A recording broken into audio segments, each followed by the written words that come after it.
Le Grand Matin Sud Radio, 7h-9h, Jean-Jacques Bourdin. Le grand duel, le grand duo, je préfère duo que duel, avec Françoise Degois et Elisabeth Lévy, toutes les deux. Vous avez écouté Elisabeth Lévy? Religieusement. Hein? Religieusement, c'est vrai? Oui, bien sûr. Franchement, est-ce que vous êtes d'accord? L'émotion ne doit pas être notre seule boussole. Je pense Elle a raison que tout Elisabeth a raison? Absolument. Alors, vous allez voir comment ça commence merveilleusement. Non, mais elle a raison parce que tout est dans le titre en réalité. Et voilà, Oui. tout est dans le titre. Moi, je rajouterais simplement que, mais elle l'a très bien dit, c'est la justice n'est pas la vengeance et que justement, c'est le droit, c'est ce qui qualifie la civilisation humaine. Vous savez, on est une civilisation humaine parce que le droit évolue. Il évolue. C'est le droit qui garantit le fait que nous vivons entre nous. Et je trouve que elle a parfaitement, Elisabeth. Alors, ça commence bien. T'inquiète pas, ça durera pas. Elisabeth Lévy, elle a parfaitement décliné ce que je crois être la subtilité du droit, ce que je crois être les circonstances atténuantes, les circonstances souvent exténuantes. Oui, aussi, à condition que les lois soient appliquées. Oui, à condition. Alors bien sûr, parce que par ailleurs, on peut déplorer que parfois certains agissements odieux, même s'ils ne sont pas intentionnels, ne soient pas assez punis, que d'autres le soient trop. Dès que c'est un policier, alors là, la justice a la main très lourde, je l'ai rappelé. Donc il faut effectivement que les gens se sentent protégés par le droit. Mais vous savez, peut-être on en reparlera un jour sur les affaires MeToo. Moi, je crains plus que tout la justice populaire. C'est parce que la justice populaire, c'est un lynchage. Et il faut faire très attention à cela. Nous ne pouvons pas nous ériger juges, parce que tout simplement, un juge qui vous jugerait, ma chère Françoise, vous diriez, mais essaierait de comprendre. Ça ne veut pas dire qu'il vous absoudrait. Voilà. Là, tout le monde, si vous voulez, tombe. Et on ne connaît pas le juge. Je vois même des chaînes de télévision ou de radio. Non, mais il y en a qui demandent la peine. Mais il y en a qui demandent la peine de mort sur les réseaux sociaux. Attention. Mais je trouve, vous voyez, vous avez dit un truc juste avant. Vous avez eu raison subtil d'Elisabeth Lévy pour ramener le sujet MeToo sur lequel de toute façon on va s'engueuler. Donc là, vous êtes quand même très forte. Mais vous avez dit une chose que j'ai trouvée intéressante, parce que et je comprends très bien à l'échelle individuelle que les enfants soient des êtres particuliers, si vous voulez, mais l'espèce dès qu'on dit le mot enfant dans la société, plus personne ne peut réfléchir. Donc, je suis pas tout à fait d'accord là. Pardonnez-moi de vous interrompre là-dessus, Elisabeth. Oui, il y a une sacralité de l'enfant, bien sûr, évidemment. Et tout à l'heure, Jean-Jacques disait, il y a un cycliste qui se fait tuer par un type qui conduit une Lamborghini sans permis, sans rien. Qui avait été suspension de permis. Et il avait 40 ans. Donc il avait 40 ans. C'est ce que je vais te dire. C'est ce que je veux vous dire. C'est-à-dire que justement, il a 40 ans, ça ne génère pas la même émotion. Moi, je ne suis pas d'accord avec vous. Bien sûr qu'il y a une sacralité de l'enfance. Un enfant, il est normal que l'émotion soit surpuissante parce que c'est une petite fille de 7 ans. Moi, je peux pas enlever cela. Je veux pas dire, je ne dis pas. Vous avez compris qu'il faut prendre votre grand bâton, Jean-Jacques. Moi, je suis d'une docilité à toute épreuve. Bon. Nous sommes avec Benjamin Glaise qui va nous parler de quoi? De la Tour Eiffel et des anneaux olympiques. Bah oui, puisque ces anneaux olympiques, ils sont toujours sur la Tour Eiffel. Anne Hidalgo souhaite les conserver sur cette Tour Eiffel pour la suite, après les Jeux olympiques et paralympiques. Alors, les descendants de Gustave Eiffel montent au créneau. Ils n'y sont pas favorables. Formellement, ils n'ont pas le pouvoir de s'y opposer. Mais ils affichent en tout cas leur désaccord. Pour quelle raison? Pourquoi? Écoutez, Olivier Berthelot Eiffel, c'est le président de l'association des descendants de Gustave Eiffel, et voici ce qu'il a dit hier sur la chaîne L'Équipe. Il n'y a pas de raison à nos yeux que le CIO privatise d'une certaine manière la Tour Eiffel et donc le porte-drapeau de la France. Tous les Parisiens, les touristes, les Français voient ce monument tous les jours. Je ne suis vraiment pas certain que le geste architectural qui a été fait par Gustave Eiffel, mon ancêtre, il y a 135 ans, ait eu vocation, dans son esprit, à porter une enseigne publicitaire ad vitam aeternam. Et on peut le comprendre, on peut l'entendre, cet argument. À noter qu'une pétition circule actuellement sur Internet. 30 000 signataires contre le maintien de ces anneaux olympiques sur la Tour Eiffel. C'est pas beaucoup, mais ça monte. On était à 3 000 signataires hier. Qui aura le dernier mot dans ce dossier? Le CIO, il a déjà dit qu'il n'y voyait pas d'inconvénient. C'est désormais la mairie de Paris qui décide, puisque la ville est propriétaire de la Tour Eiffel. Oui, je trouve l'argument, de pardonnez-moi, je ne fais pas injure à la famille Oui. Eiffel, je trouve l'argument un peu fléblard. Je rappelle quand même que la première vocation de la Tour Eiffel, c'était d'être démontée. Hein. C'était une espèce de truc en acier qui devait être démonté après l'exposition universelle. Finalement, on l'a gardé et paf, c'est devenu le truc qui qualifie la France. Ce qui me gêne beaucoup, je préférais que ça soit Notre-Dame, moi par exemple, ou la pyramide du Qu'on Louvre. mette les anneaux olympiques sur Notre-Dame. Non, c'est pas ce que j'ai dit. Non, mais je veux dire, Vous me faites peur, hein. ce qui qualifie la France.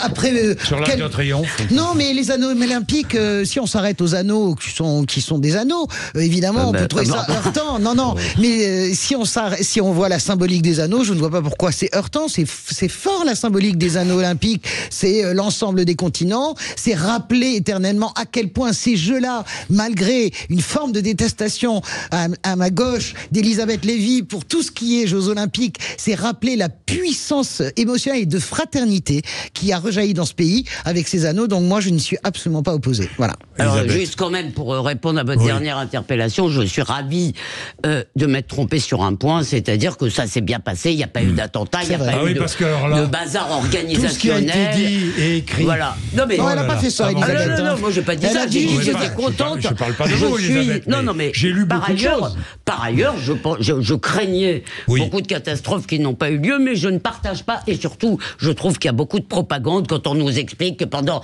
un mois, la France a communié. Moi, j'étais en province, il y a énormément de gens qui s'en foutaient complètement. En tout cas, Paris et c'est était un extraordinaire, pardon, c'est un droit. Maintenant, Anne Hidalgo. Alors, j'ai un ami qui m'a fait, c'est comme c'est pas de moi, je le dis, qui m'a fait cette remarque que j'ai trouvée judicieuse. Il me dit, c'est comme les enfants qui, après les goûters d'anniversaire, ils veulent garder leur cotillon, ou alors on garde le sapin de Noël pendant longtemps. C'est-à-dire, Madame Hidalgo prétend que c'était ses jeux, alors que nous avons appris, notamment dans Le Point, qu'elle n'avait cessé de mettre des bâtons dans les roues du comité d'organisation. C'était pas les jeux de Madame Hidalgo. Pas du tout, non. Donc, pas du tout. Donc, elle commence, comme me l'a dit hier, je sais plus qui, à la fin, elle voudrait mettre son portrait sur la Tour Eiffel.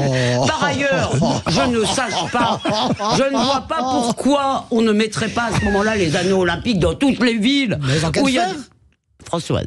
Oui, mon Où il y ami. a des Non, mais Jeux on olympiques. peut mettre les anneaux olympiques ailleurs que sur la Mais Tour moi, je Eiffel, ne veux pas peut-être, qu'on non garde les anneaux olympiques. C'est Peut-être un... sur garderait l'hôtel pas. de Mais ville, Jean-Jacques, non pourquoi Oui. les garder? Parce C'est que- un événement qui a lieu une fois tous les 4 ans dans une c'est ville. métaphorique, Elisabeth, Et pourquoi c'est- dans les autres, ils ne les gardent pas? Mais Pourquoi c'est leur c'est pas... problème. Dans beaucoup de villes, Mais il y a non, mais encore les il y a- anneaux il y a- olympiques. non Dans seulement beaucoup ils de villes. gardent- ils Pas gardent- sur un monument. Ouais. Pas sur un monument, Ils les mais gardent. il y a encore. Bon, il y a si vous encore voulez les mettre à anneaux l'intérieur olympiques. de l'hôtel Parce de qu'ils ville, sont- je m'en ils- fiche. parce que- Dans une station de métro, si vous voulez. Oui. Mais je ne veux pas voir les anneaux olympiques sur la Tour Eiffel. Enfin, pourquoi? Eh ben, je vais vous dire pourquoi. Allez-y. Parce que, je veux dire, ça n'est pas, il n'y a aucune raison que le symbole de Paris devienne les JO. Non.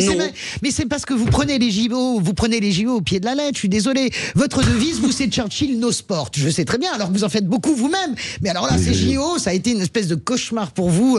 Mais De propagande, oui. Oui, non, mais métaphysique, existentielle quasiment pour vous. Tous les jours, on s'engueulait quasiment sur les JO. Ah mais bon vous prenez les JO, non, gentiment, mais vous prenez les JO moi, gentiment. au pied de la lettre. Moi aussi, vous les prenez au pied de la lettre. Si on part, je sais très bien que ces anneaux veulent garder l'esprit des Jeux Olympiques. Il y a eu de la vie générale dans le monde entier. Tous les éditorialistes, Attends, tous une les réponse, journaux. une réponse. Il y a, Elisabeth, il y a Oui, eu mais- un esprit de Paris. Ben voilà. oui, ben- Et bien voilà, cet esprit de Paris, on le garde. Eh bien, excusez-moi, justement, tout ça est du flanc. Le lendemain et même pendant les JO, la bagarre politique continue. Si vous voulez, cette espèce d'idée que tout d'un coup, l'amour et la fraternité seraient descendus sur Paris est une idée, une propagande. Et j'en ai assez. Après les JO, tout a recommencé comme avant, donc c'était super, les gens étaient contents.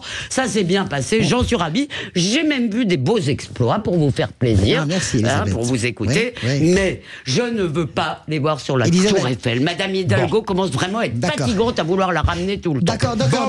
Bon. C'est fini là, je pense. Oui, non. Juste pour vous dire que la fraternité, elle a existé au moins Alors, pendant vous 15 savez- jours, c'est déjà Mais pas entre mal. qui et qui? Vous savez- Mais entre les gens, ils ont fraternisé. Bon. Les policiers, c'était extraordinaire, ils étaient cool, ils Allez, vous c'est offraient reparti. quasiment des roses. Alors il y a vraiment l'histoire officielle maintenant. Non, mais alors- écoutez, moi j'étais à Paris, vous étiez en province en train de faire du vélo, soyez sympa. Mesdames, nous allons parler. C'est une des questions que je poserai à mon invité tout à l'heure, puisqu'il s'appelle Emmanuel Grégoire, député socialiste de Paris, ancien premier adjoint et maintenant toujours conseiller de Paris, qui sera mon invité de 8h30 à 9h. Nous allons parler politique évidemment avec lui.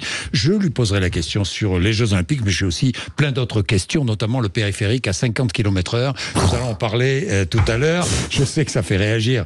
Elle conduit pas aussi. en plus. Je voudrais simplement dire un petit mot. Je vais réaliser l'interview d'Emmanuel Grégoire. Hier, j'ai entendu à la télévision 2 animateurs de 2 grandes émissions du soir. L'émission de Pascal Praud, qui est le matin et le soir. C'est Pascal lui-même qui le dit.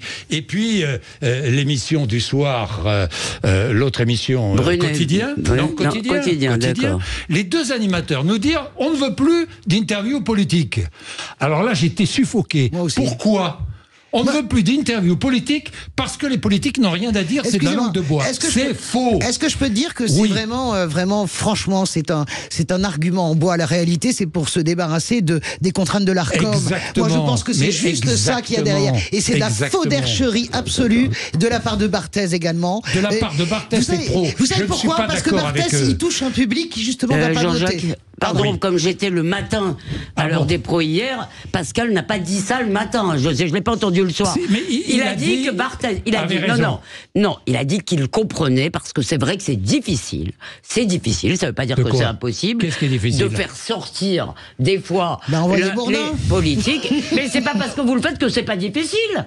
Non, mais je dis c'est difficile. Et souvent, franchement, il y a des interviews politiques, on pourrait s'en dispenser. Mais c'est pas grave, mais c'est la liberté. C'est la démocratie. Vous savez pourquoi c'est difficile ? Parce que, 1, il faut consacrer du temps, et 2, il faut travailler beaucoup pour une interview politique. Et troisièmement, une interview politique, ça doit être une entité. Ça ne doit pas être contenu dans une émission. C'est pour ça. Et puis, vous savez pourquoi ils disent ça ? Parce qu'ils voient que leur audience baisse quand ils invitent un politique. Non, mais je crois pas que Pascal Praud va continuer à le faire. J'y crois. Nous verrons. Oui, c'est des arguments. Il a pas dit je comprends pas cet argument. Pourtant, moi, ma tendance, c'est plutôt Yann Barthès. Et vous avez absolument raison, Jean-Jacques. Ma tendance, c'est plutôt Yann Barthès. Et là, je vois la faudercherie. Il s'adresse exactement, Yann Barthès, au public qui a le plus de mal à aller voter. C'est-à-dire que cet argument-là, c'est juste dégueulasse parce que c'est du populisme. C'est-à-dire qu'on est en train d'expliquer. Ça encourage de ne pas aller voter. Ça encourage le populisme. Ne pas donner la parole aux politiques. Ça encourage tous pour. Mais j'ai pas dit. D'abord, il n'y a pas que l'émission de Yann Barthès sur sa chaîne. Si vous voulez. Parce que moi, je suis pas sûr que j'aime le mélange, par exemple, entre le divertissement et la politique. Donc il peut y avoir. Et par ailleurs, il faut aussi que les politiques sortent de leurs éléments de langage. On en a marre. Oui, mais enfin bon, regardez, vous avez Bourdin, il vous passe à la torture, vous êtes obligé de cracher des trucs. Bon, merci à toutes les deux, dans tous les cas. Vous êtes traité de tortionnaire. C'était un plaisir.